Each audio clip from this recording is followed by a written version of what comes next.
नमस्कार दोस्तों, मैं हरीश जांगीर स्वागत करता हूं आपका हमारे YouTube चैनल जोइन क्लासेस पर।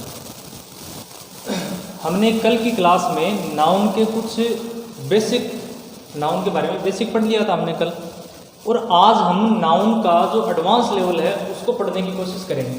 तो देखो, एडवांस लेवल तो वैसे तो फ्रेज से स्टार्ट हो जाता है, लेकिन उससे थोड़ा और एडवांस की बात करें तो वो स्टार्ट होता है लगभग नाउन कंपाउंड से स्टार्ट हो जाता है। तो नाउन कंपाउंड आज की क्लास में पढ़ेंगे, और नाउन कंपाउंड्स पढ़ने से पहले हम थोड़ी सी चर्चा क्लोज की कर लेते हैं जो हमने कल पढ़ी थी। हमने कल देखा था कि एक नाउन क्लोज कब होती है, जब उसके अंदर एक सब्जेक्ट हो और एक वर्ब हो। अगर दोनों चीज़ें एक स्टेटमेंट में है तो वो अपने आप में एक क्लोज थी। आज हम उसी क्लोज के बारे में थोड़ा सा बैक जाएंगे और देखेंगे कि वो एक क्लोज, वो नाउन क्लोज कब बनती है। तो हमने कल पढ़ा था क्लोज। अब देखो, क्लोज हमने कल पढ़ ली थी, और क्लोज में हमने ये भी देख लिया था कि अगर एक स्टेटमेंट में क्लोज, एक कोई स्टेटमेंट क्लोज कब बनता है, जब उसमें कोई वर्ब हो और उसमें एक सब्जेक्ट हो। अगर सब्जेक्ट और वर्ब है तो वो अपने आप में एक क्लोज बनने के लिए रेडी थी। अब उसमें हमने कुछ चीज़ें और देखी थी कि जैसे एक नाउन क्लोज होती है, क्लोज होती है, वो इंडिपेंडेंट भी हो सकती है और डिपेंडेंट भी हो सकती है।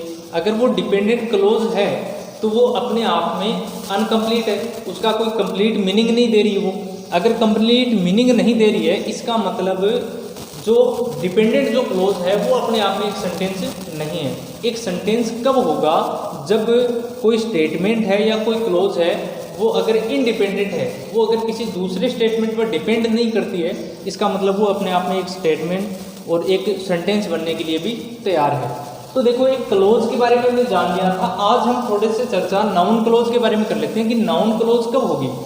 तो देखो, नाउन क्लोज की बात करें तो जैसे मैंने एक सेंटेंस लिखा, I know that Ram is a good boy. ये हमने एक सेंटेंस लिख दिया कि I know that Ram is a good boy. अब देखो, यहां पर अगर हम स्टेटमेंट की बात करें तो यहां पर एक स्टेटमेंट ये है, यहां पर एक स्टेटमेंट ये है, I know Ram is a good boy, और इन दोनों को जो जोड़ रहा है उसको हम बोलते हैं कंजंक्शन। कल हमने इसके बारे में चर्चा की थी कि जो दो वर्ड्स, दो नाउन्स और दो सेंटेंस को जोड़े उसको हम बोलते हैं कंजंक्शन। अब देखो, यहाँ पर जो पहला जो स्टेटमेंट है उसके अंदर एक सब्जेक्ट है अपने आप में, वर्ब भी उसमें है। इसका मतलब है ये जो पहला जो स्टेटमेंट है वो नाउन बनने के लिए, क्लोज बनने के लिए तैयार है, या ये अपने आप में क्या एक क्लोज है। क्योंकि क्लोज की क्या शर्तें हैं कि उसमें एक सब्जेक्ट होना चाहिए और एक वर्ब होनी चाहिए। अगर ये दोनों चीज़ें हैं तो वो अपने आप में क्या एक क्लोज है। अब देखो, बात करते हैं इसकी। इसमें भी एक सब्जेक्ट है और एक वर्ब है, और सब्जेक्ट और वर्ब है, इसका मतलब है ये भी एक क्लोज है। अब बात करते हैं कि क्लोज तो ये हो गई, यहाँ पर वर्ब है, कंजंक्शन है, ये वर्ब हो गई, ये आर्टिकल हो गया, बॉय नाउन है, और गुड क्या है, एडजेक्टिव है। तो ये सारी चीजें हमने देख ली। अब देखो, जो यहाँ पर जो स्टेटमेंट दे रखा है और एक स्टेटमेंट यहाँ है, जो दोनों क्लोज हैं, उसमें हम देखेंगे कि क्या वो नाउन क्लोज बन रही है। तो नाउन क्लोज कब बननी चाहिए, हमने फ्रेज में देखा था कि एक फ्रेज, नाउन फ्रेज कब बनती है, जब वो फ्रेज व्हाट का रिप्लाई कर रही है। तो यहाँ पर देखो, व्हाट का रिप्लाई अगर क्लोज करेगी तो इसका मतलब है कि वो क्या होगी, एक नाउन क्लोज होगी। तो देखो, आई नो व्हाट, अगर हम व्हाट का रिप्लाई देखें कि आ रहा है कि नहीं आ रहा, तो आई नो व्हाट, मैं जानता हूं क्या, that Ram is a good boy. तो इसका मतलब है, अगर मैं क्लोज की बात करूं तो क्लोज तो क्या है, Ram is a good boy. लेकिन अगर मैं नाउन क्लोज की बात करूं तो आई नो, उसके बाद में आई नो व्हाट, तो व्हाट का रिप्लाई यहाँ कौन कर रहा है, दैट से लेके पूरा का पूरा है वो व्हाट का रिप्लाई हो रहा है। इसका मतलब ये अपने आप में क्या हो गई, नाउन क्लोज हो गई। अगर एक क्लोज व्हाट का रिप्लाई बन रही है, इसका मतलब है वो अपने आप में क्या है, एक नाउन क्लोज है। अब देखो ये अपना जो क्लोज का जो टॉपिक है वो कंप्लीट हो गया। आज हम चर्चा करेंगे नाउन कंपाउंड के बारे में कि नाउन कंपाउंड क्या होता है, नाउन कंपाउंड कब बनते हैं, इसके बारे में चर्चा करेंगे। अब देखो नाउन कंपाउंड हम पढ़े नाउन और नाउन में कंपाउंड। अब बात करते हैं कंपाउंड की। तो देखो एक कंपाउंड कब होता है, तो अगर कंपाउंड की बात करें तो जैसे ही हम किसी दो चीज़ों को एक साथ लिख देते हैं और उनका एक पर्टिकुलर मीनिंग निकल आता है, तो वो अपने आप में क्या हो जाएगा, एक कंपाउंड बन जाएगा। जैसे मैंने कोई दो वर्ड्स को लिखा और वो उन दोनों वर्ड से मिलकर अपना एक अलग मीनिंग निकाल रहे हैं वो, तो अपने आप में वो क्या है, कंपाउंड बना रहे हैं। अब देखो यहाँ पर अगर कंपाउंड की हम बात करें तो जैसे कंपाउंड पढ़ेंगे तो इसमें कुछ केसेज होती हैं। अगर हम कंपाउंड पढ़ते हैं तो इसमें कुछ केसेज होती हैं। केसेज क्या होंगे, देखो केस फर्स्ट की अगर हम बात करें, सबसे पहले बात करते हैं केस फर्स्ट की। एक कंपाउंड क्या होता है, मैंने बोला आप एक काम करो, आप एक नाउन लिखो, बोला लिख दिया, उसके बाद में लगो प्लस का निशान, उसके बाद में जो नाउन लिखा है उस नाउन के बैक टू बैक एक नाउन और लिख दो। आपने बोला टका दिया ये, तो ये नाउन लिखा, नाउन के बाद में आपने एक नाउन और लिख दिया। अब ये दोनों नाउन मिलकर अपना एक पर्टिकुलर मीनिंग निकालेंगे और उसको हम क्या बोल देंगे, कंपाउंड बोल देंगे। अब देखो क्या हम एवं ही दो नाउन लिख दें, भाई नाउन तो बहुत सारे हैं, नाउन की कमी थोड़ी है। ऐसे ही हमने दो नाउन लिख दिए, क्या वो दोनों अपने आप में कंपाउंड नाउन बन रहे हैं? तो यहाँ पर देखने के लिए हमें क्या करना पड़ेगा कि यहाँ पर जो दो नाउन होंगे वो दो नाउन में एक मेन साउंड करेगा, या आप उसको बोल सकते हैं एक तो उसमें मेन नाउन होगा और एक उस नाउन की जो डिस्क्रिप्शन बताएगा या जो इस नाउन में जो डिटेल ऐड करेगा वो क्या होगा, वो दूसरा नाउन हो जाएगा। अब देखो हमने कल पढ़ा था कि जो नाउन में जो डिटेल ऐड करता है वो क्या होता है, एडजेक्टिव। बिल्कुल सही बात। तो यहाँ पर इसका मतलब है ये मेन नाउन है और इस मेन नाउन में ये नाउन डिटेल ऐड कर रहा है। इसका मतलब यहाँ पर ये जो नाउन है वो फंक्शन किसका कर रहा है, वो यहाँ फंक्शन एडजेक्टिव का कर रहा है। बात समझ में आई? अब देखो यहाँ पर दो नाउन है, एक नाउन मेन नाउन है और उस मेन नाउन की डिस्क्रिप्शन जो बताएगा, जो ऐड डिटेल करेगा, किसमें करेगा, नाउन में डिटेल ऐड करेगा, वो एडजेक्टिव होगा। अब इसी को अगर हम दूसरा नाम दें तो इसको हम दूसरा नाम देंगे, जरा पढ़ो क्या लिखा, मॉडिफायर। बिल्कुल सही। तो अगर मॉडिफायर, अब देखो मॉडिफायर क्या होता है, इस नाउन की डिस्क्रिप्शन कौन बता रहा है, ये नाउन बता रहा है। अगर ये नाउन इसकी डिस्क्रिप्शन बन रहा है, इसका मतलब है वो नाउन इस नाउन का मॉडिफायर बनने को रेडी है। अगर मॉडिफायर बन गया इसका मतलब है ये नाउन कंपाउंड भी बन गया। अगर ये मॉडिफायर, ये जो नाउन है वो इस नाउन का मॉडिफायर बनने के लिए इनकार कर दे, तो ये दोनों नाउन को मिलाकर हम क्या नहीं बना सकते, एक नाउन कंपाउंड नहीं बना सकते। जैसे एक एग्जाम्पल के तौर पर देखते हैं, मैंने एक एग्जाम्पल लिखा और एग्जाम्पल मैंने पहला नाम लिखा गोल्ड, लिख दिया गोल्ड। अब गोल्ड क्या है, गोल्ड अपने आप में एक नाउन है, abstract noun, sorry material noun है। अब देखो गोल्ड हमने लिख दिया, गोल्ड के बैक टू बैक एक नाउन और लिख दिया और उस नाउन को मैंने कौन सा नाउन लिखा, तो यहाँ पर मैंने नाम लिखा रिंग। पहले क्या लिखा, गोल्ड लिखा, गोल्ड के जस्ट बाद मैंने क्या लिख दिया, रिंग लिख दिया। अब देखो रिंग, यहां पर रिंग जो है वो क्या है, मेन नाउन है। ये जो नाउन है वो क्या है, मेन नाउन है। अब देखो इस नाउन की ये जो नाउन है वो डिस्क्रिप्शन बन रहा है कि नहीं बन रहा, इसमें डिटेल ऐड कर रहा है कि नहीं कर रहा है, वो देखो। तो देखो रिंग है वो कैसी है, गोल्ड की है, इसका मतलब बन रहा है इन दोनों में रिलेशन बन रहा है, ये दोनों आपस में रिलेट कर रही हैं, और कर रही हैं रिलेट, इसका मतलब है ये जो गोल्ड है या ये जो फर्स्ट नाउन है वो इस मेन नाउन का क्या बन रहा है, मॉडिफायर। और अगर ये मॉडिफायर बन रहा है तो इसका मतलब ये नाउन कंपाउंड भी बन रहा है, बिल्कुल। तो गोल्ड रिंग अगर बात करें, गोल्ड रिंग थी, तो ये अपने आप में क्या है, एक नाउन कंपाउंड की बात है, नाउन कंपाउंड अपने आप में। अब बात करते हैं एक एग्जांपल और ले हम, मैंने यहाँ पर लिखा कार, नाउन है अपने आप में, मैंने कार के जस्ट बाद में लिख दिया, सुनिए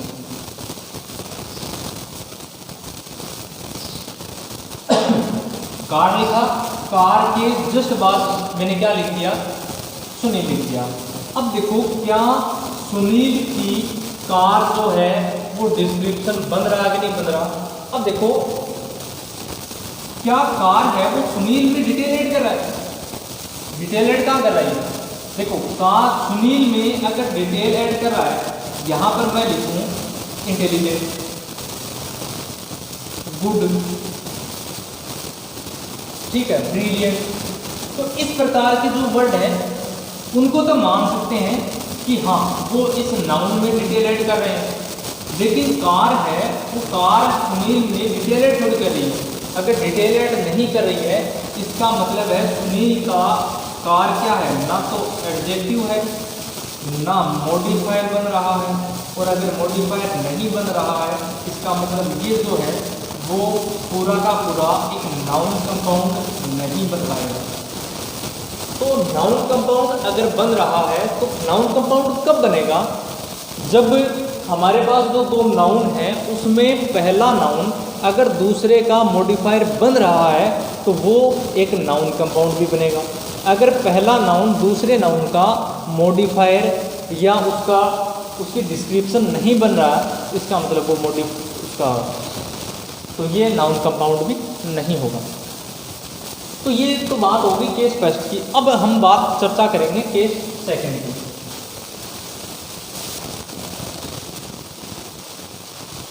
तो देखो केस सेकंड की बात करें हम,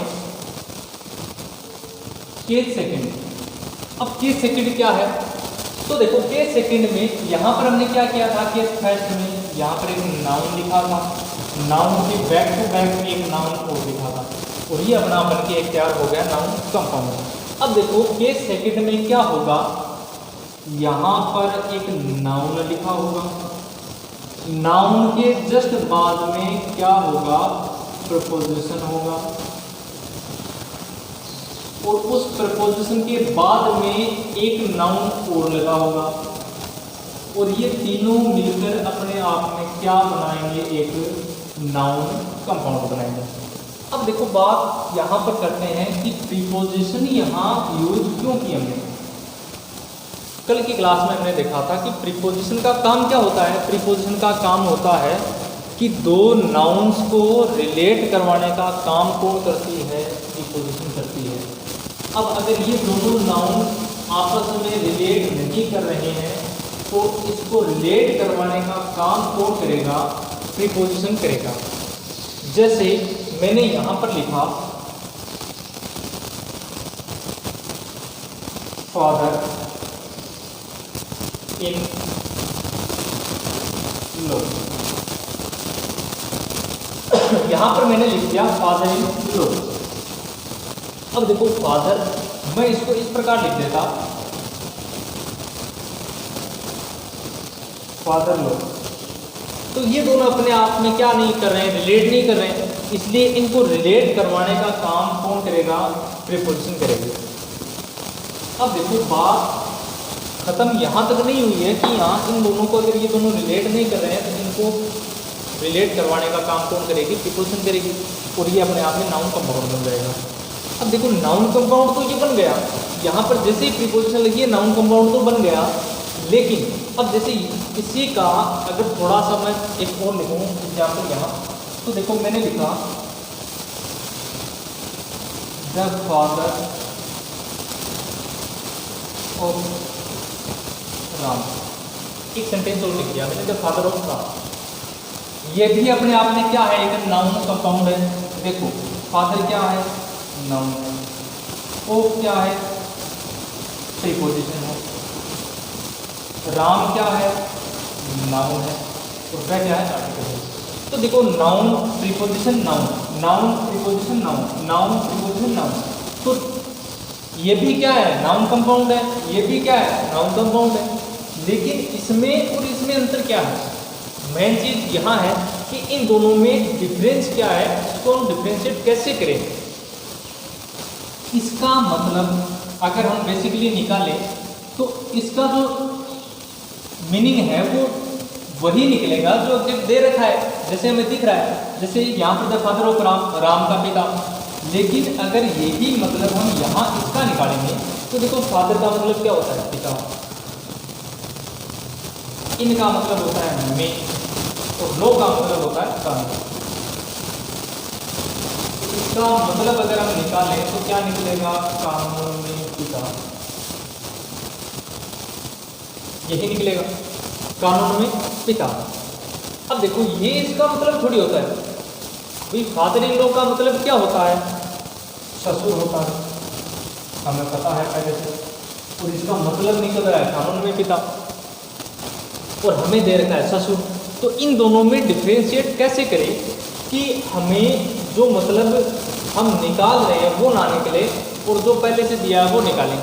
तो इसके लिए एक सोल्यूशन निकाला गया कि आपके जो नाउन है, प्रीपोजिशन है और उसके बाद में नाउन है, तो यहाँ पर जो जगह खाली पड़ी है प्रीपोजिशन नाउन के बीच में और प्रीपोजिशन नाउन के बीच में, यहाँ पर हम लगाएंगे हाइफन। अब ये नहीं पता क्या है, तो देखो हाइफन क्या है, बात करें हाइफन, ये जो है हाइफन। अब देखो बात करें हाइफन की, तो हाइफन हमें सतर्क करता है कि आप जो चीज़ें आपके सामने लिखी हुई है उनका मतलब आप वो ना निकालो जो आपके सामने लिखा हुआ है या आप जो निकाल रहे हैं। अगर यहाँ पर हमने हाइफन लगा रखा है तो इसका मतलब है कि अब इसका मतलब वो नहीं है जो आप निकाल रहे हो, इसका मतलब वह वो है जो इसका पहले से फिक्स कर रखा है। तो फादर इन लॉ का तो पहले से क्या कर दिया, फिक्स कर दिया। इसका मतलब वो नहीं निकलेगा जो हमने निकाला है या जो सामने से निकल रहा है। लेकिन ये तो क्या है, वैसा का वैसा है जैसा सामने दिख रहा है। तो इसमें तो हाइफन लगाने की जरूरत नहीं है, हाइफन लगाने की जरूरत किसमें है, इसमें है। तो अब बात करते हैं फादर इन लॉ। अब जैसे मैंने एक और लिख दिया, यहाँ लिखा मैंने सन in law, sun in law कानून में बेटा, हाइफन लगा हुआ है और हाइफन लगा हुआ है तो इसका मतलब कानून में बेटा तो नहीं होगा। तो क्या होगा, इसका मतलब होगा दामाद। ठीक है। अब देखो बात करते हैं सन इन लॉ। तो यहाँ पर देखो दामाद की बात हो रही है और ये हमें पता है कि सन इन लॉ ये अपने आप में क्या है, सिंगुलर है, सिंगुलर है। अब क्या हम इसको प्लूरल बना सकते हैं, और अगर बना सकते हैं तो इसको प्लूरल कैसे बनाएंगे हम। तो देखो इसको प्लूरल कैसे बनाएंगे, इसको मैं दिख रहा हूँ कुछ। अब हमें देखना है कि प्लूरल बनेगा कौन सा इसमें। अगर प्लूरल की बात करें तो एक मैंने लिखा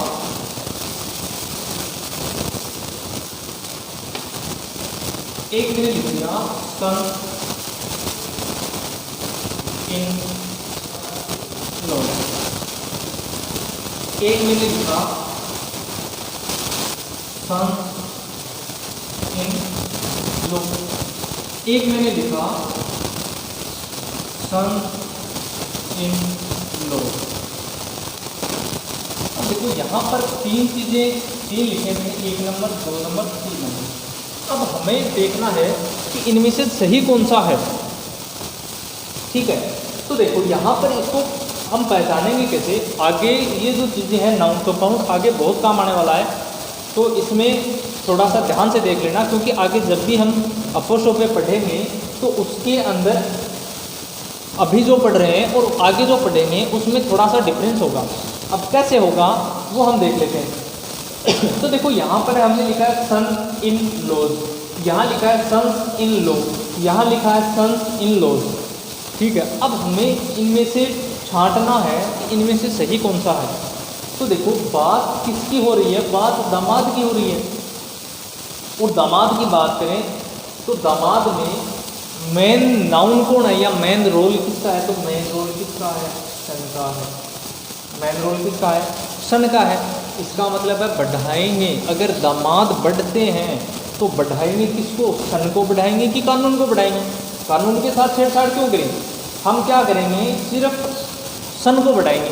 और जैसे ही सन को बढ़ाते हैं तो अपना जो आंसर है अगर इसमें से हमें छांटना है तो कौन सा सही हो जाएगा, तो क्या सन इन लॉज, ये तो गलत हो जाएगा क्योंकि कानून के साथ तो छेड़छाड़ करनी नहीं है, करनी किसके साथ है, इस सन के साथ करनी है, ठीक है। तो ये क्या हो जाएगा सन इन लॉ, ये क्या हो जाएगा अपना सही और ये भी क्या हो जाएगा गलत हो जाएगा। तो अगर हमें इसका प्लूरल बनाना है तो इसके लिए क्या करेंगे, हम जो मेन नाउन है उसको हम क्या करेंगे प्लूरल बनाएंगे। अब देखो आगे हम जैसे ही पढ़ेंगे तो यहाँ पर तो हमने क्या किया, सन्स के आगे एस लगाया, लेकिन आगे जब बात आएगी तो हमें लगाना है लो के ऊपर। कैसे लगाएंगे, देखो सन इन लो। अब देखो जैसे ही हम अपोस्ट्रोफे पढ़ेंगे तो उसके अंदर हमें पता होगा कि जैसे ही कोई नाउन कंपाउंड है उस नाउन कंपाउंड के आगे हमें एक पोजीशन लिखनी होगी। और पोजीशन, अब नाउन कंपाउंड की बात करें तो नाउन कंपाउंड तो अपने आप में एक ही है। अब इसकी बात करें तो ये तो अपने आप में एक है, अलग अलग थोड़ी है, सन इन लो अलग अलग है, इनका मतलब अलग अलग थोड़ी है, इसका मतलब है एक ही दामाद। तो यहाँ पर हमें अपोस्ट्रोफे लगाना है तो अपोस्ट्रोफे हम यहाँ सन्स पे नहीं लगाएंगे। अब सन किस पे लगाएंगे, अपोस्ट्रोफे एस किस पे लगाएंगे, लोज पे लगाएंगे, ठीक है। तो ये जैसे ही हम अपोस्ट्रोफे के बारे में चर्चा करेंगे तो हम इसके बारे में देख लेंगे। अभी हमने चर्चा इसलिए की है ताकि कंफ्यूजन ना हो कि यहाँ पर हमने एस लगाया है और यहाँ पर एस आगे लगाया है, तो ये एस नहीं है, इससे पहले अपोस्ट्रोफे भी लगा हुआ है, अपोस्ट्रोफे लगा है, इसका मतलब है ये वो एस नहीं है प्लूरल वाला, ये अपोस्ट्रोफे, ठीक है। पर्सोनिफिकेशन आगे चर्चा करेंगे इन चीज़ों की तो समझ में आ जाएगा। तो अगर हमें नाउन कंपाउंड को प्लूरल बनाना है तो उसके अंदर हम मेन नाउन को प्लूरल बना देंगे, बाकी एक का लिख देंगे। अब बात करते हैं, ये तो होगी केस सेकेंडरी। अब बात करते हैं केस थर्ड। केस थर्ड क्या है, केस थर्ड। अब देखो ना केस जो सेकंड थी उसमें हमने क्या किया था, पहले एक नाउन लिखा था, उसके बाद में एक प्रीपोजिशन लिखी थी, उसके बाद में एक नाउन और लगाया था। इसमें भी हम क्या करेंगे, एक नाउन लिखेंगे, उसके बाद में प्रीपोजिशन लगाएंगे, उसके बाद में एक नाउन और लिखेंगे। अब आप बोलोगे ये तो दोनों चीज़ें सेम ही हैं, इन दोनों में अंतर क्या है, यही वो है यही वो है, दोनों एक जैसी हैं। तो इन दोनों में अंतर क्या है, अंतर ये है कि इसमें यहाँ जो नाउन होगा सेम नाउन यहाँ होगा, यहाँ जो नाउन लिखा है वो जो नाउन यहाँ है वो सेम का सेम यहाँ होगा। अब आप बोलोगे कि हमने पढ़ा है कि जब भी हम इंग्लिश पढ़ते हैं तो इंग्लिश क्या कहता है कि जो चीज़ें रिपीट हो रही हैं उन चीज़ों को हम रिपीट होने से बताएंगे। यानी इंग्लिश लैंग्वेज क्या बोलती है कि आप रिपीटेशन को रोको, और रिपीटेशन को रोकने के लिए ही हम क्या पढ़ते हैं, प्रोनाउन को पढ़ते हैं। जैसे मैंने लिखा Ram is going to Jaipur, ये एक सेंटेंस लिखा। अब जैसे ही अगला सेंटेंस इसके आगे हम लिखेंगे और अगर वो राम की ही बात कर रहा है तो हम यहाँ क्या करेंगे, राम की जगह क्या लिख देंगे, ही यूज करेंगे। राम को तो नहीं करेंगे क्योंकि राम को अगर करेंगे तो रिपीटेशन, हमें क्या करना है, रिपीटेशन को रोकना है। और रिपीटेशन को रोकने के लिए क्या करेंगे, यहाँ पर किसका प्रयोग करेंगे, प्रोनाउन का प्रयोग करेंगे। तो इंग्लिश लैंग्वेज क्या कह रहा है कि जब चीज़ें बेहतर हो सकती हैं तो उसको क्यों ना हम बेहतर करें। तो रिपीट, जो चीज़ रिपीट हो रही है उसको हम रिपीट होने से बचाएं। अब देखो यहाँ पर हमने बोला कि रिपीट नहीं करना है, यहाँ पर हो रहा है कि रिपीट हो रहे हैं, ये कैसे हो गया। तो देखो इन दोनों में डिफरेंस क्या है, ये दोनों चीज़ें बिल्कुल प्रोनाउन क्या है, रिपीटेशन को रोक रहा है। लेकिन यहाँ पर जो दो नाउन लिखे हुए हैं वो कब लिखे हुए हैं, जब जैसे ही हम किसी चीज़ को इम्फेसाइज करके बोलने की कोशिश करते हैं तब हमें क्या करते हैं, हम क्या करेंगे, दो नाउन को एज इट लिख देंगे। जैसे मैंने एग्जाम्पल लिखा, होम नाउन है अपने आप में, उसके बाद में मैंने लिखा टू, क्या हो गया, प्रीपोजिशन। उसके बाद में क्या करूँगा, नाउन लिखना है, और नाउन कैसा लिखना है, जो पहले लिखा है उनका वो सेम लिखना है। इसका मतलब यहाँ पर भी क्या आएगा, होम आएगा। तो होम टू होम, ये मैंने एक नाउन कंपाउंड लिख दिया। अब देखो यहाँ पर होम है, यहाँ होम है, जब एक होम आ गया तो दूसरा होम लिखने की जरूरत क्या थी। अब हम यहाँ क्या कर रहे हैं, किसी चीज़ को इम्फेसाइज करके बोलने की कोशिश कर रहे हैं। जैसे मैं बोलूँ कि मैंने बहुत मेहनत की थी और मैंने घर घर जाके सामान बेचा था। अब देखो घर घर जाके, तो यहाँ पर घर घर जाके बात हो रही है, तो किसी न किसी प्लूरल को सिंगुलर में रिप्रेजेंट करने की कोशिश कर रहा है। देखो होम टू होम, घर घर जाके, एक और लिखूंगा door to door, door to door, या मैंने लिख दिया विलेज आफ्टर विलेज, या एक और लिख लें पेज आफ्टर पेज।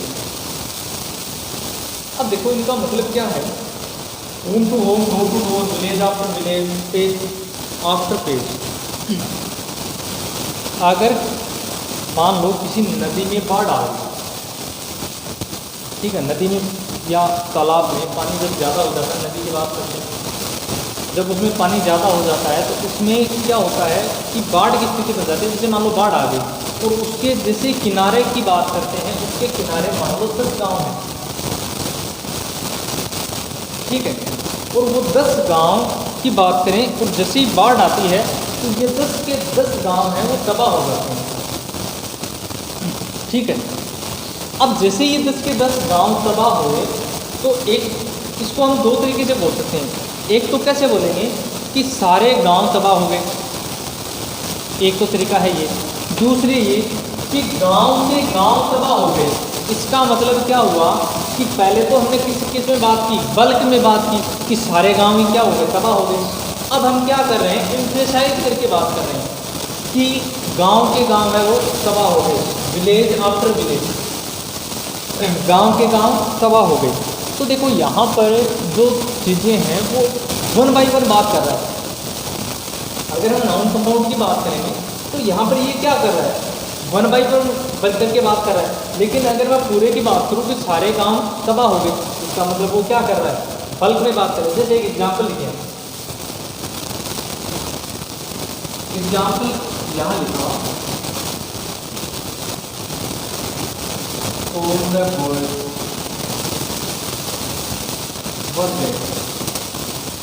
ये एक सेंटेंस लिखा।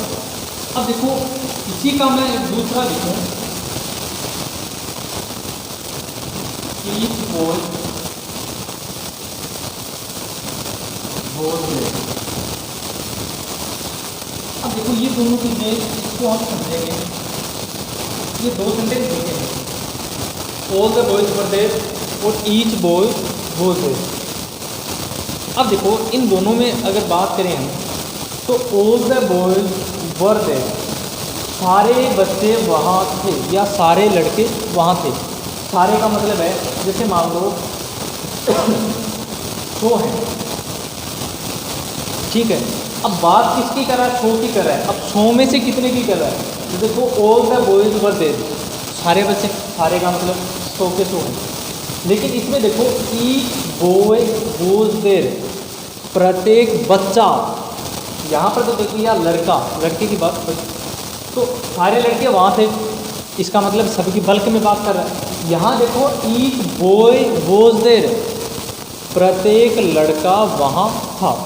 तो देखो प्रत्येक लड़का वहाँ था, इसका मतलब कैसे बात कर रहा है, 1 by 1, कैसे बात कर रहा है 1 by 1। और यहाँ पर किस में बात कर रहा है, बल्क में बात कर रहा है। तो देखो यहाँ इस दोनों चीज़ों का यहाँ इसमें क्या संबंध है वो भी देखेंगे थोड़ी देर में, पहले इस चीज़ को समझते हैं। तो यहाँ पर तो बात किस में हो रही है, बल्क में हो रही है, लेकिन यहाँ बात किस में हो रही है, 1 by 1 करके बात कर रहा है। यहाँ पर एक की बात नहीं हो रही, यहाँ पर देखो ऑल द बॉयज, ये क्या है, प्लूरल, ठीक है, बॉयज है प्लूरल है। यहाँ पर वर्ब भी क्या है, प्लूरल हेल्पिंग वर्ब। लेकिन यहाँ पर देखो ईच के साथ में बॉय भी हमने सिंगुलर लिया है, वर्ब भी क्या लिए, सिंगुलर लिए। तो यहाँ अगर सिंगुलर ली है इसका मतलब बात एक की हो रही होगी, नहीं, यहाँ बात एक की नहीं हो रही, एक की अगर हो रही होती तो इसको इस प्रकार लिखता, 1 boy was there। ये जो है वो 1 by 1 यानी कि डिस्ट्रीब्यूट करके बात कर रहा है। ये कैसे बात कर रहा है, डिस्ट्रीब्यूट करके, यानी कि अलग अलग। जैसे मैं आपको एक एग्जांपल और दूँ, जैसे मैं आपको बोलूँ कि क्लास में मान लो 50 लड़के हैं या 50 स्टूडेंट की बात कर ले, लड़के की मैंने लो, क्या करते हैं 50 स्टूडेंट हैं। अब मैं आपको बोलूँ कि सबको गिफ्ट दे दो, ठीक है। अब आपने कैसे बात की, बल्क में, कि सारा सबको दे दो। अब मैं बोलूँ कि प्रत्येक बच्चे को गिफ्ट दे दो या प्रत्येक स्टूडेंट को गिफ्ट दे दो। अब जैसे ही मैंने प्रत्येक की बात की तो ईच स्टूडेंट, इसका मतलब है अब भी बात कितनों की हो रही है, बात तो 50 की हो रही है कि प्रत्येक को देना कितनों को है, 50 को है, लेकिन देना कैसे है, 1 by 1। कैसे देना है, 1 by 1, डिस्ट्रीब्यूट करके बात करें। तो ईच जो है इसको क्या बोलते हैं, डिस्ट्रीब्यूटिव वर्ड बोलते हैं। तो यहाँ पर जो बात हो रही है वो डिस्ट्रीब्यूट करके बात कर रहा है, 1 by 1। उसी प्रकार यहाँ पर देखो बात करते हैं होम टू होम, घर घर जाकर। अब एक घर तो गया नहीं होगा, वो एक से ज़्यादा ही गया होगा, इसका मतलब है यहाँ पर होम टू होम बात तो किस में हो रही है, सिंगुलर में हो रही है, लेकिन रिप्रेजेंट यहाँ किसको कर रहा है, वो प्लूरल को कर रहा है, एक से ज़्यादा घरों को कर रहा है। यहाँ डोर टू डोर यानी दरवाजे दरवाजे जाकर। तो देखो यहाँ पर एक दरवाजे की, तो यानी एक घर के दरवाजे पर तो गया नहीं, वो एक से ज़्यादा के गया है, इसका मतलब है वो किस में बात कर रहा है, बात तो सिंगुलर में कर रहा है, लेकिन रिप्रेजेंट किसको कर रहा है, प्लूरल को कर रहा है। विलेज आफ्टर विलेज, गांव के गांव, बात 10 गांव की हो रही है, कर कैसे रहा है, 1 by 1 डिस्ट्रीब्यूट करके। पेज आफ्टर पेज, मैंने मेरा सिलेक्शन, मैंने पेज के पेज पर डाले लेकिन मेरा सिलेक्शन नहीं हुआ। ये आपने एक सेंटेंस बोला या स्टेटमेंट दिया कि मैंने पेज के पेज पर डाले लेकिन मेरा सिलेक्शन नहीं हुआ। अब देखो पेज के पेज का मतलब क्या हुआ, पेज के पेज। अब मेरे पास मान लो कोई बुक है, उसके अंदर 50 पेज हैं, ठीक है। अब आपको मैं बोलूँ कि आप ये 50 पेज आप पढ़ लो, आपका सिलेक्शन हो जाएगा, ठीक है।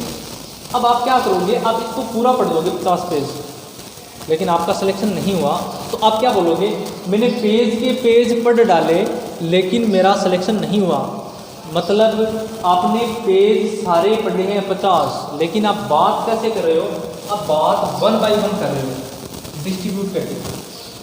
बात सिंगुलर में हो रही है, लेकिन रिप्रेजेंट किसको कर रहा है, प्लूरल को कर रहा है, ठीक है। तो अगर आपको अब हमें ये बोले कि इसका प्लूरल क्या होगा, तो देखो है तो सिंगुलर, लेकिन ये रिप्रेजेंट किसको कर रहे हैं, प्लूरल को कर रहे हैं, इसलिए इसका जो प्लूरल है वो बनाने की जरूरत नहीं है, क्योंकि पहले से रिप्रेजेंट किसको कर रहे हैं, प्लूरल को कर रहे हैं। तो प्लूरल को बढ़ाएंगे कब हम, जब हमें किसी चीज़ को ज़्यादा दिखाना हो, लेकिन ये तो पहले से ज़्यादा दिखा रहे हैं, रिप्रेजेंट तो प्लूरल को कर रहे हैं, इसलिए इनका प्लूरल बनाने की जरूरत नहीं है। इसमें एरर आएंगे तो किस प्रकार आएंगे, इसको होम्स टू होम्स बना देगा, डोर्स टू डोर्स बना देगा, विलेजेस आफ्टर विलेजेस बना देगा, पेजेस आफ्टर पेजेस बना देगा। तो ये क्या हो जाएंगे, गलत हो जाएंगे, ये एरर में आ जाएंगे। ठीक है, तो अगर आपसे एरर पूछता है और उसमें आपको दिया हुआ पेजेज आफ्टर पेजेज, तो इसका मतलब है कि वो गलत है, पेजेज आफ्टर पेजेज नहीं होगा, क्या होगा, पेज आफ्टर पेज। या डोर्स टू डोर्स दे रखा है, तो इसका मतलब है आपको वहाँ देखना पड़ेगा कि डोर्स टू डोर्स नहीं होता है, क्या होता है, डोर टू डोर। तो वहाँ पर आपको एरर सही करनी है, देखना है कि किस पार्ट में एरर है। अब देखो ये तो बात हो गई इसकी नाउन कंपाउंड की। अब अगला जो अपना टॉपिक है वो है नाउन काइंड। नाउन काइंड में हम कल पढ़ेंगे कि नाउन के कितने प्रकार होते हैं, प्रॉपर नाउन या जो अपने नाउन हैं उनको दो भागों में डिवाइड किया है, एक काउंटेबल नाउन और दूसरा अनकाउंटेबल नाउन। काउंटेबल नाउन में कौन कौन से होते हैं, जैसे प्रॉपर नाउन हो गया, कॉमन नाउन हो गया, कलेक्टिव नाउन हो गया।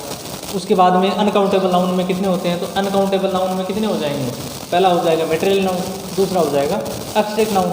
अब प्रॉपर नाउन कौन से होते हैं, कॉमन नाउन कौन से होते हैं, या proper noun as a proper noun कब फंक्शन करता है और वो कॉमन नाउन की तरह काम कब करता है। उसके बाद में बात करते हैं कॉमन नाउन की, तो कॉमन नाउन कब क्या होता है, या कलेक्टिव नाउन क्या होता है। कलेक्टिव नाउन भी दो भागों में डिवाइड किया हुआ कलेक्टिव नाउन को भी, एक तो वो जिसको हमें देखते ही पता चल जाता है कि ये कलेक्टिव नाउन है, दूसरे को हमें एक्सप्लेन करना पड़ता है। जैसे मैं बोलूँ क्लास, अब आपको पता है कि ग्रुप ऑफ स्टूडेंट्स क्या है, क्लास है, इसका मतलब है वो कलेक्शन है, तो कलेक्टिव नाउन हो गया। अब ये तो हमें पता है पहले से कि कलेक्शन है, क्लास हो गया। लेकिन अगर मैं आपको बोलूँ कि मोब ऑफ, अब आगे मैंने खाली छोड़ दिया, अब आपको मोब से आप पता थोड़ी लगा सकोगे कि किस चीज़ का है मोब, तो आगे आपको एक्सप्लेन करना पड़ेगा कि वो ग्रुप है वो किसका है, झुंड है किसका है, वो सारी चीज़ें आपको करना पड़ेगा, एक्सप्लेन करनी पड़ेगी। तो दो भागों में डिवाइड करेंगे, तो जो आपको एक्सप्लेन करनी पड़ेगी वो आपको याद करनी पड़ेगी, उसका कोई ऑप्शन नहीं है, कोई इलाज नहीं है, कोई तरीका नहीं है, वो आपको याद करनी ही पड़ेगी। उसके बाद में बात करते हैं अनकाउंटेबल नाउन की। तो अनकाउंटेबल नाउन में दो हैं, मटेरियल नाउन और एब्स्ट्रैक्ट नाउन। मटेरियल नाउन में वो सारी चीज़ें जिनको हम तोल सकते हैं या काउंट नहीं कर सकते हैं, जैसे गोल्ड हो गया, सिल्वर हो गया, तेल हो गया, ये सारी चीज़ें क्या होंगी, जो मेटर्स होते हैं वो सारे किस में आएंगे, मटेरियल नाउन में आएंगे। और जिनको हम सिर्फ फील कर सकते हैं, ना तो देख सकते हैं ना गिन सकते हैं, वो किस में आ जाएंगी, या हमारे सीधी सी भाषा में बोलें तो हमारे जो इमोशंस हैं, हमारे फीलिंग्स हैं, वो सारे क्या होंगे, उसमें एब्स्ट्रैक्ट नाउन में आ जाएंगे। जैसे एंगर, किसी ने किसी फीलिंग का नाम है एंगर, तो वो क्या हो जाएगी, नाउन तो है, नेमिंग वर्ड है, लेकिन नाउन कौन सा है, तो वो अपनी फीलिंग्स है, तो फीलिंग्स क्या होंगी, एब्स्ट्रैक्ट नाउन। हिंदी में इसको बोलते हैं भाववाचक, जो हमारे भाव है, फीलिंग्स है, वो सारी क्या हो जाएंगी, एब्स्ट्रैक्ट नाउन हो जाएंगी। तो कल हम नाउन काइंड्स के बारे में पढ़ेंगे कि नाउन कितने प्रकार के होते हैं, कौन कौन से होते हैं, सारी चीज़ें डिस्कस करेंगे। तो आज के लिए धन्यवाद।